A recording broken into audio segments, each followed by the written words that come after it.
Recently, we had a presidential election, as you all know, and that's because we have a democracy, where we vote for the leader of our country. Now, all adults vote for who they think is a better candidate, right? Well, no, not at all.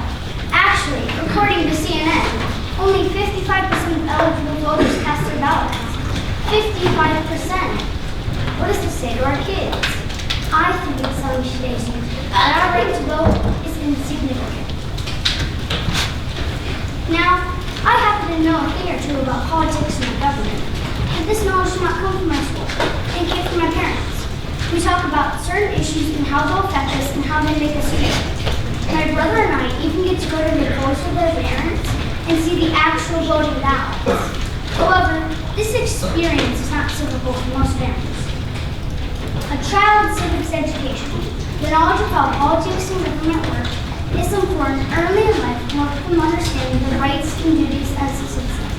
This knowledge will also help them understand why they should care. They are, after all, the next generation of voters. And we want this next generation to help raise percentages in active voters. Plus, who knows? An early understanding could ignite greater interest. One of us could be our next mayor, or even president. That is our potential. Well, let's take a step back. Remember before I told you that only 55% of eligible voters cast their ballots? And that was for the presidential election.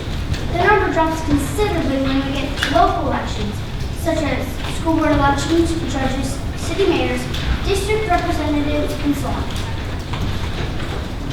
In 2011, the University of Wisconsin researchers found that less than 21% of eligible voters cast their ballots for local issues.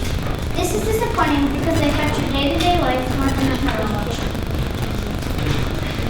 In 2014, the last time 8th grade students were required to take the NAEP, on a scale from basic, proficient, and advanced, 8th graders averaged just above basic. Students at the basic level should be able to identify historical people, places, and events. They should also have a beginning idea of political concepts. I am here today to ask for your help in spreading the word that our kids need civics education starting at a much younger age.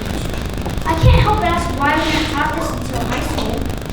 It's disappointing that according to the ABA Journal, only one of the 50 states has been continuously educating the kids on politics and government.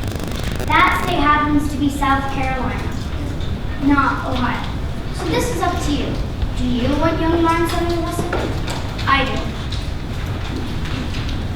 According to Science News, the U.S. is ranked 31st out of 35 developed countries in voter turnout. I would like to know, in the future, the U.S. is ranked number 1.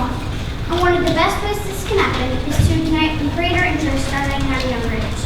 So, what if students at home were educated on politics and government at home and at school?